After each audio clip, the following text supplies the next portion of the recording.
네, 시청자 여러분 안녕하십니까? 이데일리의 대표 경제종합 시사방송 어쨌든 경제 시간입니다. 매주 금요일 오후 4시 여러분의 경제와 투자 궁금증을 해소시켜드리고 있는데요.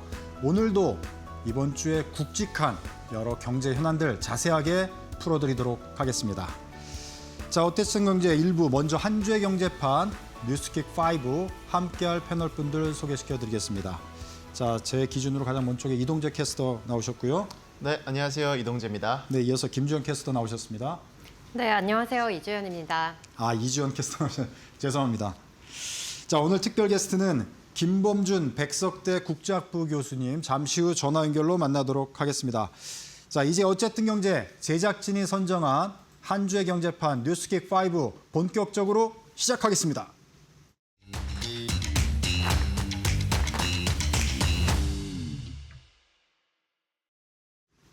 자, 이번 한 주 우리 시장에 큰 영향을 미친 주요 경제 현안들 분석해 드릴 텐데요.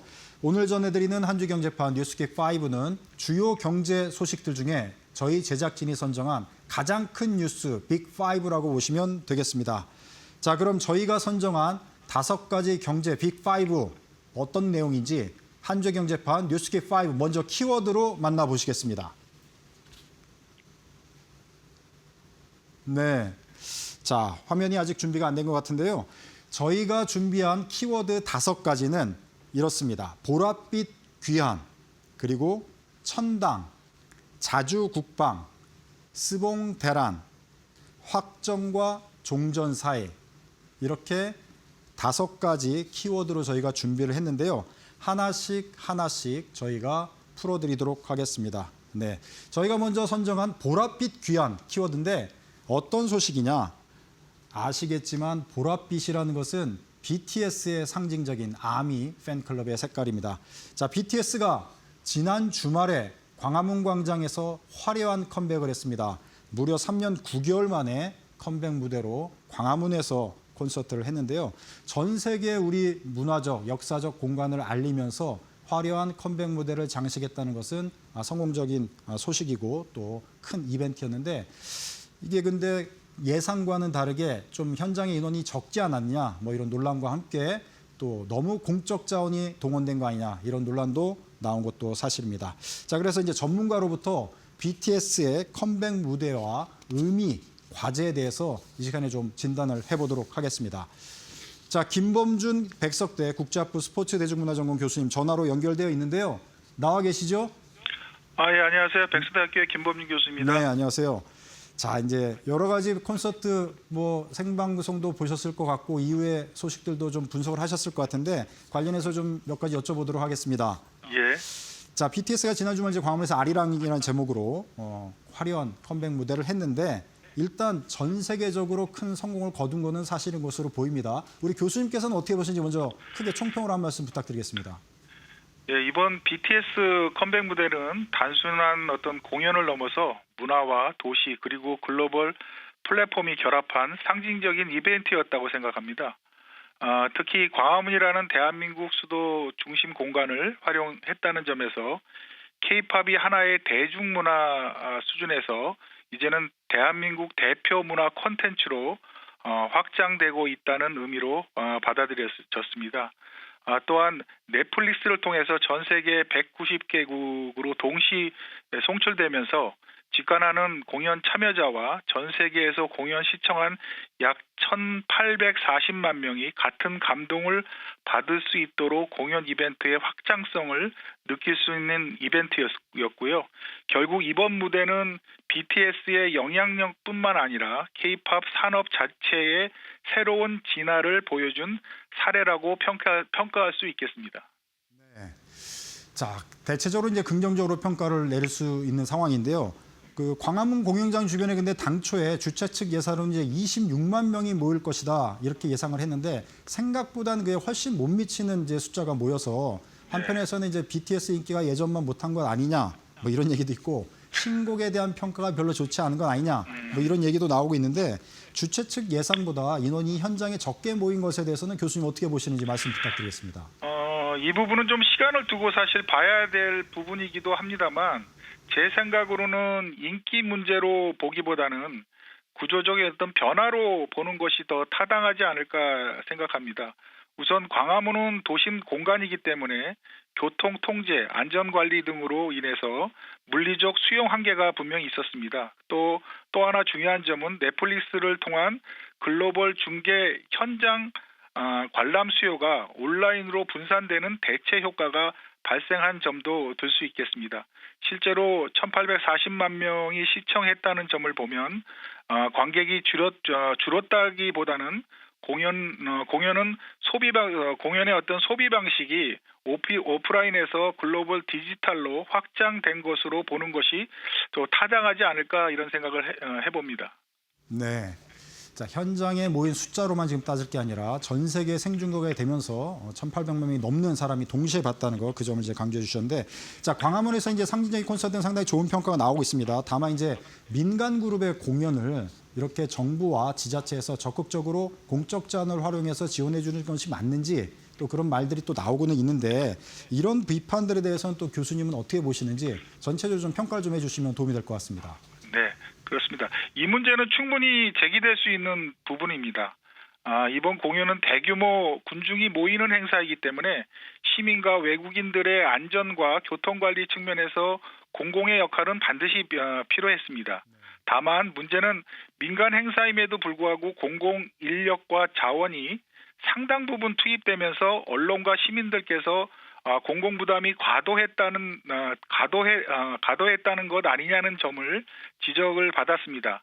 저는 이건 단순 찬반 문제가 아니라고 생각합니다. 다만 앞으로 이번 계기를 통해서 민간과 공공 간의 어떤 역할 분담 기준을 어떻게 설정할 것인가라는 문제에 대해서 서로의 어떤 지혜를 모을 필요가 있다고 봅니다. 책임의 범위, 그리고 비용의 분담, 그다음에 지원 기준을 더욱 좀 명확하게 할 필요가 있지 않겠나 이런 생각을 했습니다. 자, 이제 교수님 말씀해 주신 대로 이제 BTS와 같은 정말 전 세계적으로 인기를 얻고 있는 국내 그 그룹 같은 경우는 앞으로 이와 같은 형태의 공연을 앞으로도 기획을 해볼 수 있을 것 같은데요. 이렇게 되면 이제 이번 일을 계기로 해서 여러 가지 좀 기준 마련이 필요해 보이기도 합니다. 그래서 앞으로 이제 공적 자원 또 이제 공적 여러 가지 인원들을 지원으로 투입을 할 경우에 어떤 방식으로 하는 것이 좋다고 보시는지 교수님의 좀 또 조언이나 아이디어 또 부탁드리겠습니다. 저는 대규모 행사에 공적 자원을 활용하는 것은 필요하다고 봅니다. 이번 BTS 컴백 공연은 단순 민간 이벤트가 아니라 도시 브랜드와 관광 또 경제에 영향을 주는 준공공적 성격의 메가 이벤트라고 좀 생각을 했습니다. 다만 중요한 것은 지연 여부가 아니라 지연 기준이라고 생각합니다. 예를 들어서 안전은 공공이 담당하고 수익과 운영에 필요한 비용은 민간이 책임지는 균형의 구조가 필요합니다. 그래서 앞으로 공공, 민간 협력 모델이 만들어져야 한다고 생각합니다. 네. 자, 이제 국내에서 공연을 마치고 BTS는 미국에 가서 월드 투어에 지금 들어간 상황인데요. 굉장히 미국에서 지금 반응이 좋은 것 같아서 굉장히 앞으로도 호평을 받지 않을까 이렇게 전망을 해볼 수 있을 것 같습니다. 자, 해외 반응 현재 뜨거운 상황인데 교수님께서는 앞으로 BTS의 성과 어떻게 전망하시나요? 이번 월드 투어는 상당한 어떤 성과가 좀 기대가 됩니다. 23개국 총 82회 공연이 계획되어 있는 걸로 알고 있는데요. BTS 월드 투어 효과를 벌써 외신이나 아니면 국내 여러 어떤 경제 전문가들이 올해 하이브 매출을 4조 2천억 원, 영업이익을 5,339억 원, 전년 대비해서 거의 10배 이상 급증할 것으로 좀 예상하고 있고요. 또 예상되는 성과로는 공연의 어떤 공연 수익의 확대 그리고 K 콘텐츠 확산이 기대됩니다. 그리고 마지막으로는 대한민국 국가 브랜드가 높아지는 효과가 기대됩니다. BTS 그룹 활동으로 연간 국내 경제 효과가 8조 원에 달할 것이라는 어떤 예상 분석이 나오고 있습니다. 다만 한 가지 좀 제 개인적으로 좀 변수라고 생각하는 거는 이번 콘서트를 통해서 시차 때문에 사실 북미와 유럽 시장의 어떤 시장성을 정확하게 좀 확인하지는 좀 못했다고 좀 생각합니다. 그래서 이번 월드 투어를 통해서 북미 시장과 유럽 시장 같은 글로벌 핵심 시장에서의 대중 확장성이 확보된다면 이번에 월드 투어는 단순히 성공을 넘어서 K-팝 산업 전체의 성장 단계를 업그레이드 시킬 수 있는 전환점이 될 것이라고 전망해 볼 수 있겠습니다. 네. 자, 이제 BTS가 올해 월드 투어 멋진 스타트를 끊었다고 볼 수 있는데요. 다른 그룹들도 이제 시작을 할 테고 여러 가지 이제 K-팝 발전과 한국 대중문화 세계화를 위해서 여러 가지 또 이벤트를 벌여야 될 텐데 교수님께서 아이디어나 조언이 있으시면 끝으로 한 말씀 부탁드리겠습니다.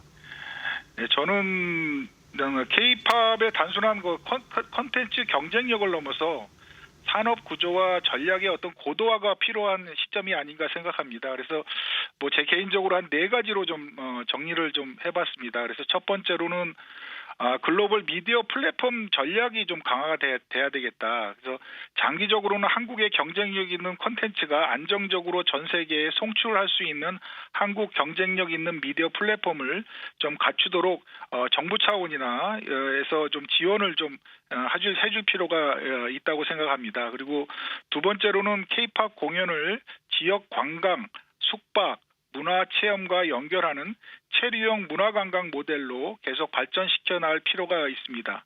그리고 세 번째로는 팬덤 기반 경제의 어떤 체계화인데요. 팬덤은 이제 단순히 소비자가 아니라 지속할 수 있는 팬덤 생태계를 구축하는 것이 무엇보다 중요하다고 생각합니다. 또 마지막으로 네 번째는 공공 민간 협력 모델을 정립하는 겁니다. 그래서 정부 혹은 지방 정부는 인프라와 제도 지원을 좀 담당하고 민간은 콘텐츠 경쟁력을 강화하는 역할을 좀 분담이 좀 필요합니다. 그래서 앞으로는 K-팝은 단순히 음악 산업을 넘어서 문화, 관광, 기술이 결합한 글로벌 산업 플랫폼으로 발전해야 한다고 생각합니다. 네. 수고하셨습니다. 여기까지 듣도록 하겠습니다. 네, 지금까지 김범준 백석대 국제학부 스포츠 대중문화전공 교수님과 함께 BTS 컴백 무대 의미와 향후 과제에 대해서 자세히 진단해드렸습니다. 자, 이렇게 첫 번째 소식은 마무리 짓도록 하고요. 두 번째 저희가 키워드로 잡은 것은 천당입니다. 천당. 어떤 천당을 얘기하는지 큰 화면으로 보시겠습니다. 네, 나왔는데요. 국내 증시 소식입니다. 자, 천당 위에 삼천당 제약이 있다고 지금 시장 내에서 이런 우스갯소리가 나오고 있습니다. 지금 코스닥 시장에 황제주로 등극을 해가지고 이거 그래프 한번 보십시오. 엄청납니다. 이 한 달 사이, 한 달도 안 되죠. 주가가 이렇게 급등을 했습니다. 자, 오늘은 좀 조정을 받았지만 지금 이달에 들어서의 이 퍼포먼스 정말 놀라운 성과인데요. 자, 관련해서 좀 진단을 해보도록 하겠습니다. 이동재 캐스터가 좀 소식 자세히 전해주실까요? 네, 한 주간 시장을 가장 뜨겁게 달군 종목이죠. 정말 천당 위에 삼천당 제약이라고 주가가 빠르게 급등하면서 코스닥 시가총액 1위 자리를 차지했습니다. 이란 사태로 흔들리던 시장 상황 속에서도 급등세를 이어가며 23년도에 에코프로에 이어 사상 이후 전무했던 코스닥 황제주 자리에 등극했는데요. 올해 들어서만 400% 가까이 성장하면서 그야말로 압도적인 상승세를 보이고 있습니다. 지난 1월에 세계 최초로 먹는 위고비의 복제약을 개발 중이라는 소식에 주가가 단숨에 50만 원 선까지 뛰어올랐고요. 지난주 경구용 인슐린의 임상 기대감으로 주가가 폭등하면서 이번 주 100만 원 선을 뛰어넘게 됐습니다. 먹는 인슐린이 임상에 성공한다면 세계 최초일 뿐만 아니라 당뇨 환자들이 주사를 맞지 않고 약을 통해서 혈당을 조절할 수 있기 때문에 그야말로 글로벌 인슐린 시장을 뒤엎을 수 있는 게임 체인저가 될 수 있다는 전망인데요. 다만 우려의 목소리 또한 존재하고 있습니다. 아직 임상 결과가 나올 때까지는 시간이 많이 남아 있고요. 경구용 인슐린 개발은 글로벌 제약사들도 과거에 실패한 경험들이 많기 때문에 여전히 걱정도 이어지고 있습니다. 거기다가 삼천당 제약의 지난해 매출은 2,318억 원이고 영업이익은 85억 원에 그쳤기 때문에 주가를 밀어올릴 기대감이 계속 이어질 수 있을지 그 걱정 어린 시선도 함께하고 있습니다. 그럼 오늘 시장에서 삼천당 제약은 어떻게 마감했는지 함께 살펴보시죠. 오늘 같은 경우는 4.06% 내리면서 111만 1,000원에 장을 마친 삼천당 제약입니다. 최근에 상승세가 거셌던 만큼 오늘 같은 경우는 차익 실현 매물이 쏟아진 것으로 보이는데요. 다만 오늘 이전까지는 6거래일 연속 상승세를 보여갔고 오늘 같은 경우도 119만 원 선까지 오르면서 계속해서 고점을 높여가는 모습도 보였습니다. 네. 자, 주식시장 소식 중에 코스닥, 지금 황제주로 등극한 삼천당 제약의 내용 살펴드렸습니다. 자, 이렇게 두 번째 소식은 마무리하고요. 세 번째는 저희가 자주국방이라는 키워드를 잡아봤는데요. 어떤 소식인지 화면으로 보시겠습니다. 네, KF-21 개발 추진서인데 지금 뭐 비행기 개발이 돼가지고 엄청난 지금 인기를 끌고 있습니다. 지금 방산주 관련해서 계속 인기를 받고 있는데 시장 내에서 4대 강국, 지금 저희가 이 방산 분야의 5대 강국이라고 얘기를 하고 있는데 이 새로운 전투기 개발을 통해서 4대 강국의 도약의 발판을 마련했다, 이런 평가가 나오고 있습니다. 자, 관련해서 이주연 캐스터가 좀 자세히 전해 주실까요? 네, 한국형 초음속 전투기죠. KF-21 보라매가 지난 25일 출고가 됐습니다. 이로써 대한민국은 또 미국과 러시아, 유럽에 이어서 세계 8번째 초음속 전투기를 개발한 국가로 떠올랐는데요. 지난 2001년이죠. 이 김대중 전 대통령이 국산 전투기 개발 비전을 밝힌 지 25년 만의 성과입니다. 개발 과정 역시 의미가 크다고 볼 수가 있겠는데요. KF-21은 설계부터 제작까지 전 과정을 국내 기술로 주도했습니다. 6대 시제기를 통해서 900회 이상의 지상시험과 또 1,600회가 넘는 비행시험을 거쳐서 성능을 입증했습니다. KF-21은 4.5세대 전투기로서 향후 유무인 복합 전투기 플랫폼으로 확장성도 강점으로 꼽히고 있는 상황입니다. 이날 출고식에 참석한 이재명 대통령은 대한민국이 전투기 독자 설계와 또 생산 능력을 확보한 항공 강국으로 도약했음을 강조했고요. 또 연구개발 투자 확대와 KF-21을 고성능 미래 전투 플랫폼으로 발전시키겠다는 의지 또한 밝혔습니다. 양산 1호기는 공군의 성능 확인을 거쳐서 9월쯤 실전 배치될 전망인데요. 해외 시장의 관심도 커지고 있습니다. 인도네시아와는 16대 규모의 첫 수출 계약이 임박한 데다가 사우디아라비아와 아랍에미리트 등과도 현재 도입을 검토 중에 있습니다. 또 수입에 의존하고 있는 탑재 미사일도 나중에 국산화에 성공할 경우 글로벌 시장에서 수출 경쟁력도 더욱더 높아질 걸로 전망되고 있습니다. 그럼 이어서 오늘장 관련주들 흐름도 살펴보도록 하겠습니다. 오늘 시장이 빠지면서 대부분의 종목들 하락세를 나타내고 있는데요. 하지만 장 막판으로 갈수록 그래도 낙폭은 어느 정도 줄여낸 걸로 확인이 되고 있습니다. KF-21을 양산한 한국항공우주 같은 경우 오늘장에서는 약보합으로 거래를 마쳤는데요. 이 하나증권에 따르면 또 양산 물량 확대에 따라서 관련 매출 비중이 2028년까지 30% 수준까지 증가할 걸로 분석을 하고 있는 만큼 향후 실적과 또 주가 추이도 지켜보시면 좋을 것 같습니다. 네. 자, 대단합니다. 한국이 지금 뭐 K9 자주포, 그다음에 요격 미사일 천공2, 거기에 이번에 KF-21 전투기, 차세대 전투기까지 대단합니다. 자, 한국의 방산 산업이 4대 강국으로 정말 도약을 해서 더욱더 발전하기를 기대해보고요. 역시 이것이 우리 주식시장에도 긍정적으로 작용을 하기 때문에 계속 기대감을 갖고 지켜보도록 하겠습니다. 자, 네 번째 소식으로 넘어가도록 하겠습니다. 저희가 네 번째는 스봉대란이라는 좀 낯선 키워드를 잡아봤는데요. 어떤 소식인지 화면으로 보시겠습니다. 네, 나왔는데요. 지금 중동 전쟁이 지금 뭐 어디로 갈지 정말 갈피를 못 잡고 있는 그런 상황인데, 이러다 보니까 국제 유가뿐만 아니라 지금 나프타 가격까지 영향을 주고 있습니다. 우리나라뿐만 아니라 다른 나라들도 이 상황에 영향을 크게 받고 있는데요. 이 스봉대란, 스봉이 이제 뭐 쓰레기 봉투라고 얘기를 하는 것 같은데, 자, 우리나라 말로 하면은 뭐 비닐 대란이라고 볼 수도 있고, 하여튼 복잡한 지금 상황입니다. 여러 가지 상품들이 지금 가격이 급등의 우려가 있는 그런 상황에서 걱정이 큰데, 이동재 캐스터가 좀 자세히 진단을 해주실까요?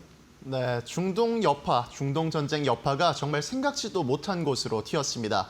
이른바 스봉대란, 쓰레기 봉투 부족 현상이 나타나고 있는 건데요. 플라스틱, 섬유, 그리고 고무, 비닐 등 다양한 산업의 기초 원료이자 산업의 쌀로 불리는 나프타가 수급에 차질이 생기면서 우리의 일상 소비재까지도 우려가 번지고 있습니다.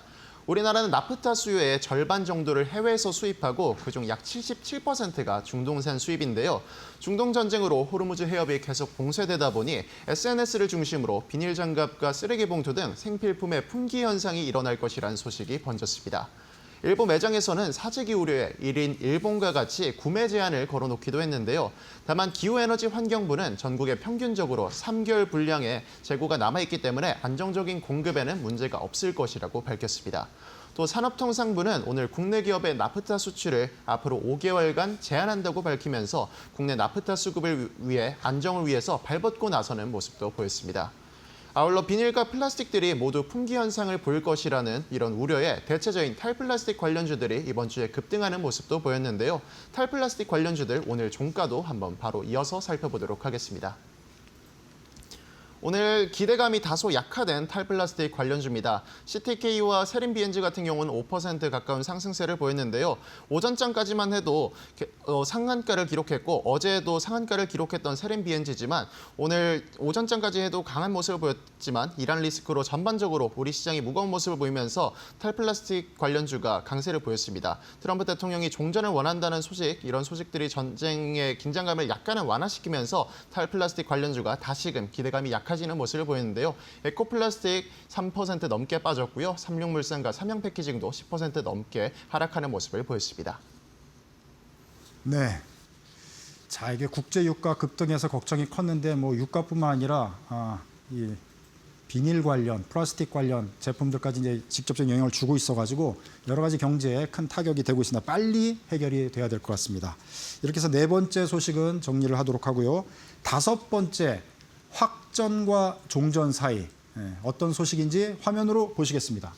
네, 지금 미국 이란 전쟁이 종전을 해야 되는 상황인데 확전이 될 우려도 지금 아직 남아 있는 상태고요. 그래서 미국과 이란이 지금 첨예하게 대립은 하고 있지만 트럼프 대통령은 일단 종전 쪽에 무게를 두고 강한 압박을 지금 가하고 있습니다. 자, 지난 토요일 날 휴전의 뉘앙스를 이미 대통령이 발표를 했는데 지금 연장을 해서 10일간 에너지 시설 공격은 하지 않고 유예를 둔 상태에서 종전을 하려고 하는 그런 움직임을 보이고 있습니다. 그래서 이번 주말에 이제 휴전이 또 되지 않겠냐. 종전까지는 어렵겠지만 휴전의 가능성이 지금 높아지고 있는 상황인데 관련해서 이주연 캐스터가 좀 자세히 전해 주실까요? 네, 도널드 트럼프 대통령이 이르면 이번 주말 또 이란과의 휴전 가능성이 제기가 되면서 중동 정세가 지금 분기점을 향해서 달려가고 있습니다. 현재 흐름을 보면 이번 주말이 확전과 또 휴전을 가를 마지막 분수령이 될 가능성이 큰 상황인데요. 당초 설정된 작전 기간이 4주에서 6주 사이였던 점을 고려하면 전쟁은 이미 막바지 단계에 접어들었다는 분석이 지배적입니다. 오늘 이스라엘 매체 보도에 따르면은 트럼프 대통령은 이란의 핵심 원유 수출 거점인 하르그 섬에 또 지상군을 투입해서 군사적 압박을 극대화하고 이를 통해서 협상을 끌어올리려는 그런 구상을 검토 중이라는 소식도 전해졌는데요. 전문가들은 트럼프 대통령이 승리의 명분을 만든 뒤에 또 휴전을 선언할 가능성이 높다고 보고 있습니다. 이런 가운데 이스라엘은 이 졸속 휴전을 강하게 반발하면서 독자적인 군사 행동을 강화하고 있는데요. 실제로 이스라엘 네타냐후 총리는 이란의 산업시설을 최대한 파괴하라는 강도 높은 지시를 내렸습니다. 이내 휴전 이전에 되돌릴 수 없는 수준의 타격을 입히겠다라는 의도로 해석이 되고 있고요. 이란의 탄도미사일 위협을 제거하고 또 군사 인프라를 붕괴시키는 건 물론 대부 불안정을 유도해서 정권 변화 가능성까지 염두에 두고 있는 것으로 분석이 되고 있습니다. 이스라엘 입장에서는 이 미국과 이란 협상이 세부 합의가 아닌 기본 틀 수준에서 마무리될 가능성이 제기되면서 기대했던 수준의 성과 없이 전쟁이 끝날 수 있다는 점이 큰 리스크로 떠오르고 있는 건데요. 이번 주말 또 어떤 선택이 내려지느냐에 따라서 중동 정세의 향방이 결정될 것으로 보입니다. 네, 우리 이주연 캐스터는 이번 주말에 좀 휴전 분위기가 조성이 될 걸로 보십니까? 어떻게 보시나요, 개인적으로? 일단 트럼프 대통령이 지금 시간 단위로 말을 바꾸고 있기 때문에 어떻게 될 거다라고 단정하기는 좀 어려울 것 같습니다. 하지만 지금 또 나스닥도 조정에 들어갔고 또 국채금리에 트럼프 대통령이 워낙 민감하게 반응을 하고 있잖아요. 네. 이런 점들을 미뤄봤을 때 그래도 좀 마무리에 대한 구체적인 메시지를 내놓진 않을까 생각을 하고 네. 있습니다. 저는 개인적으로 트럼프 대통령 말을 그렇게 신뢰하진 않는데 이번만큼 좀 신뢰를 하고 싶은 그런 네. 간절한 바람을 갖고 있습니다. 자, 그런 상황인데 중동 전쟁 관련해서는 사실 누구도 예측할 수 없는 그런 상황으로 치닫고 있습니다. 그래서 어쨌든 경제 2부에서 이 문제를 좀 자세히 진단하고 다른 국제 전세까지 좀 살펴보는 시간 마련했습니다. 이따가도 계속 살펴봐 주시기 바랍니다. 자, 이제 저희 제작진이 선정한 한 주의 경제판 뉴스킥 5 주요 경제 소식과 이에 대한 분석은 여기서 마치도록 하겠습니다. 지금까지 어쨌든 경제 1부는 이주연, 이동재 캐스터 그리고 김범준 백석대 국제학부 스포츠 대중문화전공 교수께서 수고해 주셨습니다. 고맙습니다. 자, 이번에는 뉴스 리포트 하나 보시고 가시겠습니다. 자, 고려아연 아시죠? 고려아연 시장에서 상당히 관심을 받았던 종목인데 경영권 분쟁이 벌써 1년 6개월 넘게 진행되고 있습니다. 이 고려아연이 지난 24일 주총을 열었는데 투자자들의 관심도 뜨거웠습니다. 현장을 이지은 기자가 취재했습니다. 이 소식 전해드리면서 어쨌든 경제 1부는 여기서 마치고 잠시 후 저는 2부 초대석 코너로 뵙도록 하겠습니다. 자, 오늘 2부 초대석에는 최동주 숙명여대 글로벌서비스학부 교수를 모시고 현재 미국 이란 전쟁 상황과 종전 가능성에 대해서 분석하는 시간 마련했습니다. 자, 트럼프 미국 대통령의 진짜 속내가 무엇인지 궁금하고 향후 미국의 대외 전략 아시고 싶으시다면 어디 가시지 마시고 채널 고정.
안녕하십니까. 대표이사 박기덕입니다.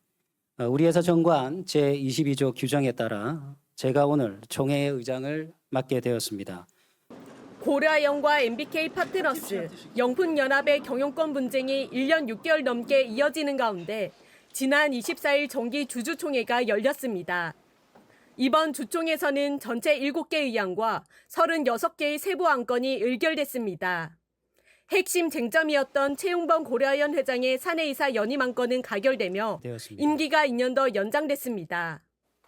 이사회 구성을 둘러싼 표대결도 이어졌습니다. 임기가 만료되는 이사 6명을 놓고 경쟁한 결과 다득표 원칙에 따라 고려아연 측이 제안한 5인 선임안이 채택됐습니다. 이어진 집중투표에서는 최 회장 측 3명, MBK 영풍 측 2명이 새로 이사회에 합류했습니다. 이로써 양측의 이사수 차이는 7명에서 4명으로 좁혀졌습니다. 최 회장 측 우위는 유지됐지만 MBK 영풍 측의 영향력도 확대됐습니다. MBK 측은 보도자료를 통해 이사회 구도가 재편되며 1, 2대 주주 간 격차가 3석까지 좁혀졌다며 과거 4대 11 구도가 5대 8로 좁혀지며 이사회 내 힘의 균형이 크게 변화했다고 말했습니다. 이에 따라 향후 주요 의사결정 과정에서 견제가 더 심화될 가능성도 제기됩니다. 특히 고려아연 지분 5.2%를 보유한 국민연금이 기업가치 훼손과 주주권익 침해 등을 이유로 최 회장 선임 안건에 기권하면서 지배구조 개선과 주주가치 제고 필요성이 커졌습니다. 3%포인트 차이가 난다라는 거는 매우 언제든지 뒤집힐 수 있는 그런 상황인 것이고, 그래서 최윤범 측에서는 우호 지분 확보가 매우 중요합니다. 주주가치 제고에 대한 얘기를 해야 되고 배당금이라든지 일반 주주들에게도 많은 지지를 얻어야 될 것 같고요. 또 양측이 집중투표제 기준을 둘러싸고 벌인 갈등 역시 소송전으로 비화할 여지도 남아 있습니다. 경영권을 지켜낸 최 회장 측은 앞으로 주주 신뢰 회복과 지배구조 개선이라는 과제를 안게 됐습니다. 이데일리 TV 이지은입니다.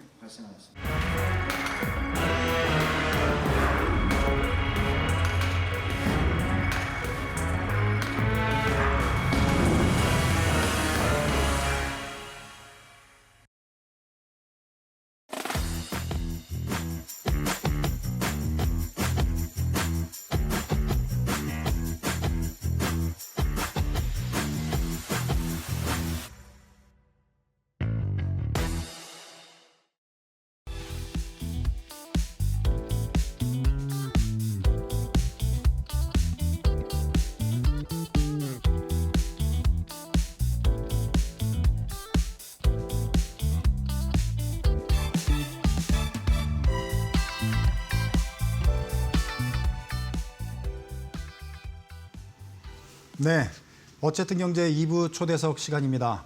앞서 제가 말씀드린 대로 이 시간은 미국, 이란, 중동 전쟁, 지금 상황이 상당히 복잡해지고 있는데 진짜 상황 어떻게 돌아가고 있는지 좀 그 속 사정을 자세히 살펴보는 시간 마련했습니다. 더불어 미국의 트럼프 대통령의 노림수는 도대체 무엇인지 또 대외 관계는 앞으로 어떻게 이끌어 가려고 하는지 자세하게 전략을 한번 진단해보는 시간 마련했습니다. 자, 도움 말씀 위해 최동주 숙명여대 글로벌 서비스학부 교수님 나오셨습니다. 네, 안녕하세요. 안녕하세요. 자, 국제관계 연구하시는 분들 지금 엄청나게 신경이 많이 쓰이실 것 같아요. 여러 가지 국제 정세가 숨가쁘게 돌아가고 있는데 역시 교수님도 좀 바쁘시게 계속 상황을 지켜보고 계실 것 같아요. 매일매일 바뀌니까 네. 학자들도 정보가 따라오지 않는 상태에서는 네. 예측도 못하고 분석도 어려워지는 그런 상황이 됐습니다. 기본적으로 미국의 전략도 중동, 그다음에 우크라이나 포함해서 그린란드, 쿠바, 이란, 네. 베네수엘라 이렇게 계속 미국이 터치하면서 혼란스럽게 만들고 있는 이 상황은 지정학적인 국제사회의 질서가 지경학적 구조로 넘어가는데 네. 그렇게 넘어갈 수 없는 이유는 중국이라고 하는 또 다른 슈퍼파워가 정치 경제적으로 또 군사적으로도 상당히 과학굴기를 기반으로 부상하는 속도가 빨라졌어요. 그래서 우리는 그거를 투키디데스의 함정이라 하는데 네. 그렇게 올라가지 몰랐던 국가가 그렇게 부상을 하면서 미국은 기존의 자기 중심으로 좌우하던 국제 패권의 네. 위협을 느끼게 되었고 네. 국내적으로도 재정이 워낙 어려운 상황이 반복되면서 두 가지 측면에서 볼 수 있는데 대중국 견제 메커니즘이 이제 작동이 본격화됐다. 그런데 그것의 기반은 어쩔 수 없이 가장 우월한 군사력을 기반으로 한다라고 볼 수 있고 또 하나는 탈달러화를 이제 결국은 미국이 막아야 되는데 이것은 달러 중심의 기축통화였던 달러가 약세를 면하지 못하는 상황이 돼버렸고 특히 중국이 교역량을 늘려가면서 인민폐로 결제화폐를 쓰는 추세가 늘어나면서 미국이 상당한 위험성을 갖게 되었죠. 네. 전체적으로 지금 미국이 왜 이러는지 큰 틀에서 일단 말씀을 해주신 걸로 이해가 되는데요. 자, 일단 제일 관심사가 시장도 그렇고 뭐 전 국민도 이 생활에 지금 영향을 지금 직접적으로 지금 받고 있는 상황으로 지금 들어가고 있거든요. 그래서 미국 이란 전쟁 과연 이게 언제 종전이 될지 최소한 휴전이라도 좀 빨리 돼야 될 것 같은데 우리 교수님께서는 어떻게 전망하고 계십니까? 이제 전쟁의 마무리라는 것은 단계가 휴전, 시즈파이어를 하죠. 휴전, 서로 총을 쏘지 않는 상태. 그다음에 잠정적 휴전, 일시적 휴전이죠. 그다음에는 종전의 개념이 있는데 그 무엇이 되든 간에 우리가 사전에 인식해야 되는 거는 왜 미국이 이 전쟁에 특히 이란하고의 전쟁에 집착하는가를 볼 수 있는데 많은 사람들이 의혹을 갖고 있어요. 미국은 실질적으로 자국이 수입하는 원유의 약 10% 내외 정도밖에 중동에서 가져오질 않고 중진류 기준으로는 캐나다에서 한 60% 이상, 65%가량 되는 원유를 수입하고 있는데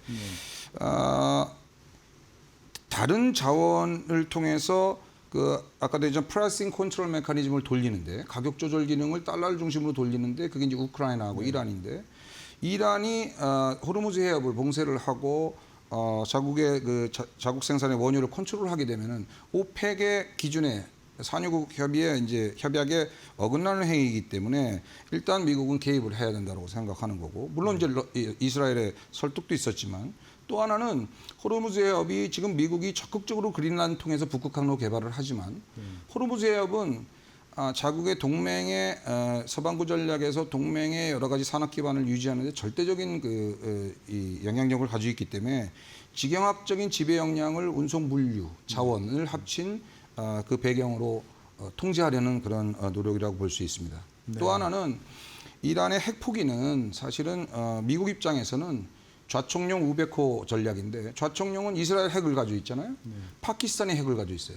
그러면 친미국과 둘이 중동의 양쪽의 핵을 가지고 있는 상태에서는 자국이 조금 더 이 디그리 오브 프리덤을 가지고 컨트롤할 수 있는 상황에 간다. 이렇게 보는 거죠. 종전을 놓고 보면은 회복력의 문제인데 저는 조금 많은 중동 지역 전문가하고는 다르게 리질리언스라고 합니다. 전략적 리질리언스인데 전쟁을 수행하다 보면은 계속 전략 물자를 공급해야 되는 산업 역량, 경제 역량이 되느냐의 문제가 있습니다. 이란은 그런 산업 역량을 가지고 있지 않고 미국은 충분히 가지고 있는 상태죠. 그러니까 실질적으로 지금 상태에서 이란은 매우 불리한 상태에 있고 저는 휴전 상태, 최소한의 휴전 상태가 불과 일주일도 안 남았다고 보고 있습니다. 네. 전체적으로 볼 때는 뭐 그걸 이제 국력의 차이라고 볼 수 있겠네요. 국력 차이가 비교조차가 안 네. 되기 때문에 지금 상태에서는 뭐 이란이 견디기가 어려울 것 같다. 그러니까 휴전이 곧 올 것 같다. 이렇게 지금 교수께서 전망을 해주셨습니다.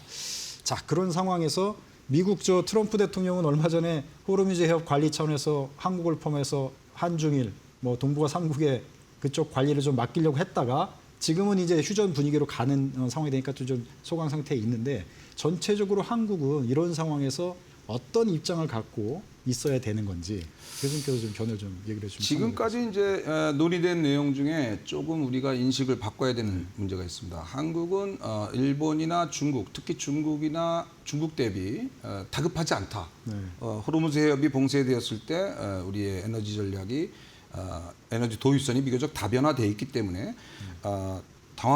좀 어려운 상황이 아니다고 하지만 실제로는 상당히 어려운 상황입니다. 이거는 솔직하게 얘기를 해야 되는데 해협 봉쇄가 호르무즈 해협이 봉쇄가 돼서 이게 계속 방관적인 상태로 가기에는 우리가 가지고 있는 위치는 조금 어렵습니다. 그게 뭐냐 하면은 미국하고 동조화되는 현상인데 미국이 가장 중시 여기는 에너지원 중에 하나가 항공유입니다. 이 항공유는 캐나다에서 도입하는 원유를 가지고 정제하기가 어려워요. 고질 정제유이기 때문에 이 기술을 대한민국이 전 세계에서 가장 높은 기술을 가지고 있고 미국이 소비하는 항공 정제유의 항공유의 약 75% 정도를 한국이 공급을 합니다. 근데 그 100%의 원유는 중동의 이 중진류 이상의 좋은 고진류에서 오거든요. 그래서 우리 입장에서도 상당한 타격이 있다. 우리나라의 이 산업에너지 이 수급과 관련해서도 물론 그렇지만 또 하나는 지금 어렴풋이 보이고 있는데 아직 공개는 안 하고 있지만 운반수단, 미사일 운반수단에 있어서 북한의 기술을 이란이 도입했다. 그다음에 미사일 기술은 북한이 미사일 기술을 이란이 미사일을 가져갔다는 것이 이제 슬슬 공개가 되고 있습니다. 만약에 이런 것들이 이란과 북한의 군사적인 어떤 밀약이나 거래가 공개화됐을 경우에는 둘 다 제재 대상 국가이기 때문에 우리 입장에서는 나토와 같이 움직이는 다국적 개입 정도는 충분히 적극적으로 논의를 해야 되는데 이런 논의를 함에 있어서 조금은 초당적인 협의가 필요합니다. 파병은 워낙 민감한 문제이기 때문에 하지만 지상군이 들어가지 않는 상황에서 해군 전략의 투입은 또 다른 문제를 가지고 있긴 하지만 그것마저도 다국적 개입이 허락됐을 때 움직이는 것이 낫겠다라는 생각입니다. 네. 개별적으로 움직일 때는 그렇지만 뭔가 다국적 움직임이 있을 때는 한국은 반드시 참여를 하는 게 우리 국익에 도움이 될 거다. 이렇게 이제 말씀을 해주셨는데 그렇게 이해를 하도록 하겠습니다. 자, 한국은 지금 그렇다고 보고 이스라엘은 사실은 지금 어떻게 보면 글로벌 악동이라고 그래야 되는지 어떻게 표현해야 될지 모르겠는데 지금 미국은 휴전을 하려고 하지만 이스라엘은 뭐 끝까지 가려는 그런 움직임도 아주 배제하는 못하고 있는 것 같아요. 이스라엘은 어떤 전략으로 갈 거로 예상을 하십니까? 이스라엘은 항상 과도한 스트레스에 쌓여 있죠. 이제 하지만 그 동안에 하나 둘씩 뉴트럴라이즈 했어요. 예를 들어서 이집트가 지금은 더 이상 패권을 추구하지 않으면서 친러 성향도 벗어나고 이제 미국의 아프리카 이니셔티브에 참여를 하면서 친미 성향이 강해졌고, 그다음에 과거에 이 IS와 같은 게릴라들을 지원했던 파키스탄도 친미로 돌아서서 이번에 아프가니스탄을 때렸고, 그 아프가니스탄을 때린 것이 사실은 이란이 더 이상 4세대 전쟁, 즉 게릴라 전쟁을 추구하기 어려운 환경으로 만들어서 저는 그것이 먼저 공격을 한 거라고 생각을 하는데, 이란이 지금 조건이 있다면 이란은 당연히 핵폭이죠. 네. 네, 핵폭이 이란의 핵폭이고 핵시설이 완전히 파괴되는 것. 네. 또 하나는 이 신정일치의 정권을 무너뜨리는 것인데 신정일치의 정권을 무너뜨리는 것은 저는 쉽지 않지만 이 우라늄을 갖다가 드러내는 거에만 동의를 한다 그래도 이스라엘은 전략적 목표를 다 달성했다고 저는 보여집니다. 네. 그러면 지금 시점에서는 이스라엘의 목표는 뭐 완전한 건 아니지만 거의 달성한 수준에 다다랐다 이렇게 볼 수도 있겠네요. 그렇죠. 이스라엘도 서서히 몰고 왔죠. 하마스를 때렸고 헤즈볼라도 계속 때리고 있었고 그다음에 후티는 전력이 워낙 약하고 그래서 이란에 동조하는 동맹이 없는 상태에서 아주 유리한 상황에서 절호의 기회라고 보고 이스라엘은 미국을 설득했던 것 같습니다. 네. 자, 그렇게 지금 전망을 하고 계신 가운데 이란의 이제 입장, 이란의 선택이 상당히 이제 중요한 상황이 됐습니다. 이란의 속사정, 또 이란의 전략은 무엇이라고 보시는지 어떻게 또 보고 계신가요? 이란은 이제 여러분 잘 아시다시피 수니파와 시아파가 이제 중동에 있는데 수니파와 시아파의 비율은 중동 전체 무슬림 국가 내에서는 9대1의 비율이에요. 그러니까 시아는 매우 적은 숫자이죠. 이란은 하지만 이제 시아파가 이제 메저리티를 차지하고 있는데 그러니까 이 종교적으로, 문화적으로, 정치 정서적으로 이란에 동조하는 국가가 사실 영내에 없는데 시리아 정도가 동조를 하고 있었는데 시리아는 아시다시피 이제 절대 권력이 무너졌고 이 상태에서 아까도 말씀드렸지만 4세대 전쟁을 하기 위해서는 게릴라식 테러 전략이 동원이 돼야 되는데 그러기에는 영내에서 동조할 수 있는 동맹도 없고 우호 세력이 없다 이렇게 보여지는 거죠.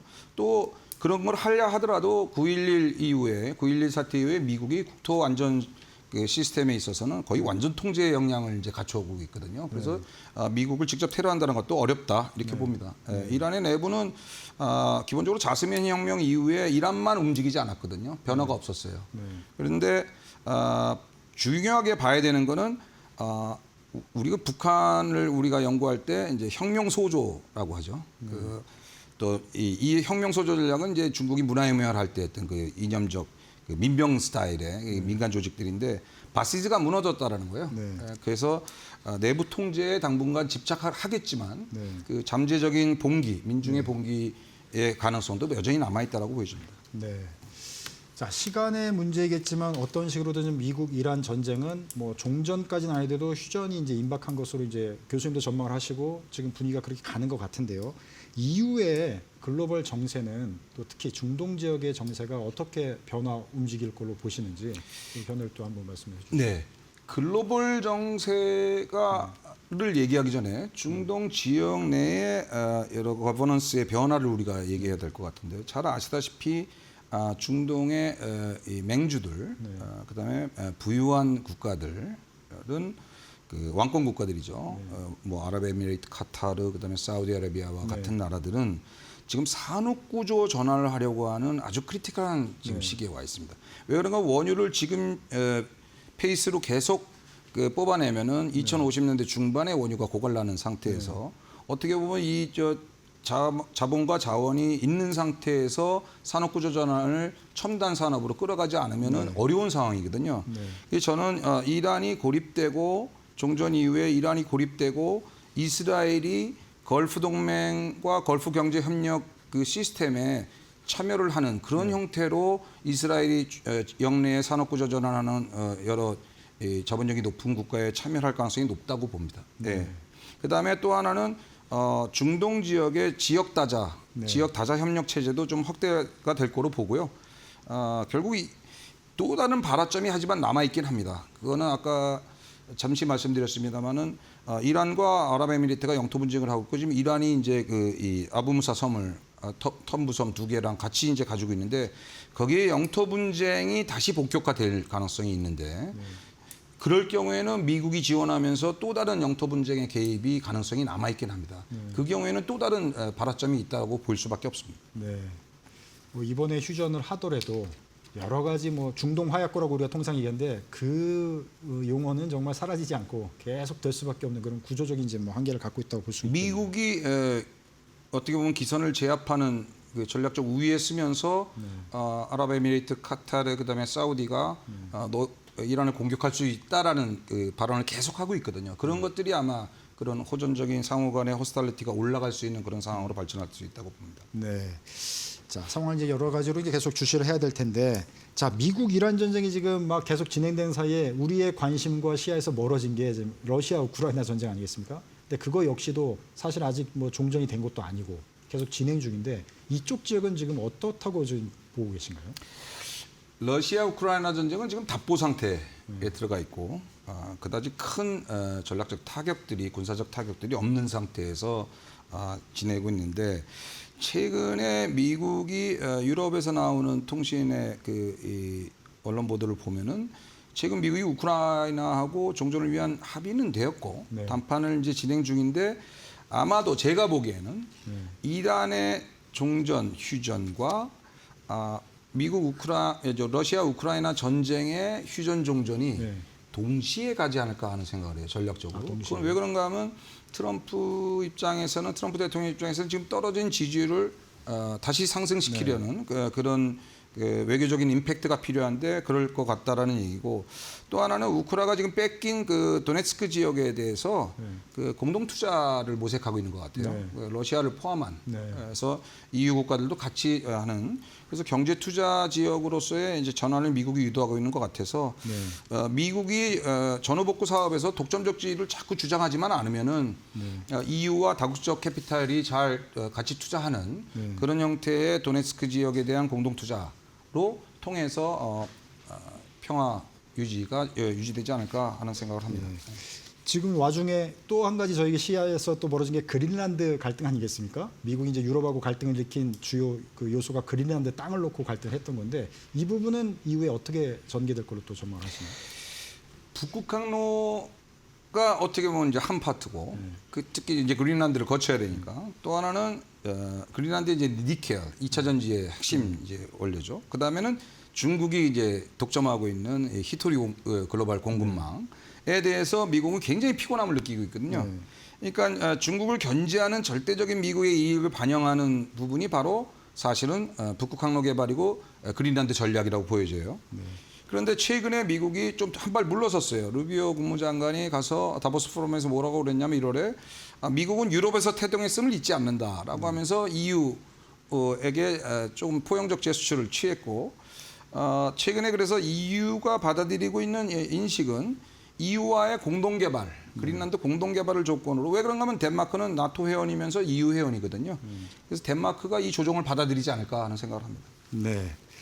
자, 트럼프 대통령은 지금 뭐 중동 전쟁을 벌이고 있지만 앞서 지금 제가 질문 드린 대로 뭐 그린란드, 뭐 러시아, 우크라이나 지역, 뭐 동북아, 중국 뭐 해서 전 세계적인 어떻게 보면 갈등을 일으키는 지금 상황으로 가고 있다고 볼 수 있는데요. 도대체 그 미국 트럼프 대통령의 노림수는 뭐라고 보시는지 전체적으로? 미국은 물론 소련하고 구소련하고 양극화 시대를 지냈지만 그 양극화 시대의 냉전 구도에서도 미국은 압도적인 그 힘을 가지고 있었거든요. 그래서 미국은 유엔을 설립하고 우리가 이제 비나인 이 패권국이라 하는데 온정적인 패권국이었어요. 안전보장을 하고 전쟁을 되도록이면 세계대전 차원의 전쟁을 방지를 하는 그런 역할을 했는데 중국이 부상을 하면서 피곤해졌죠. 그러니까 지금은 어떻게 보면 필요한 패권국이에요.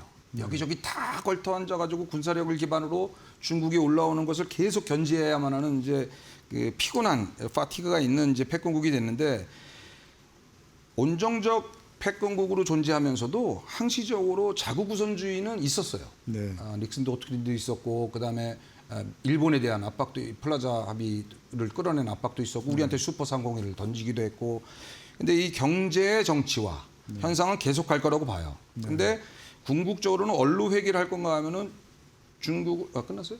아니요, 아직 조금 시간이 있습니다.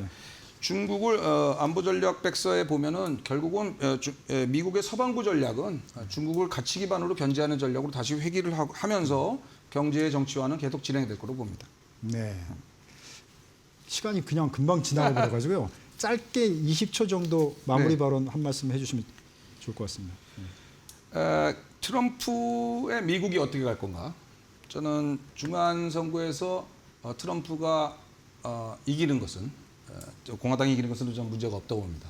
상원은 이미 이길 것 같고 하원은 현재 불리하지만 외교주도 상원이 여전히 있기 때문에 미국의 외교 전략은 변함이 없을 거라고 생각합니다. 네, 알겠습니다. 오늘 바쁘신데 나와주셔서 감사합니다. 감사합니다. 네, 지금까지 최동주 숙명여대 글로벌 서비스 학부 교수와 함께 미국 이란 전쟁 상황 자세하게 진단드렸습니다. 저희는 다음 주 금요일 오후 4시 변함없이 이 자리를 지키고 경제 소식 전해드리도록 하겠습니다. 시청해 주셔서 고맙습니다.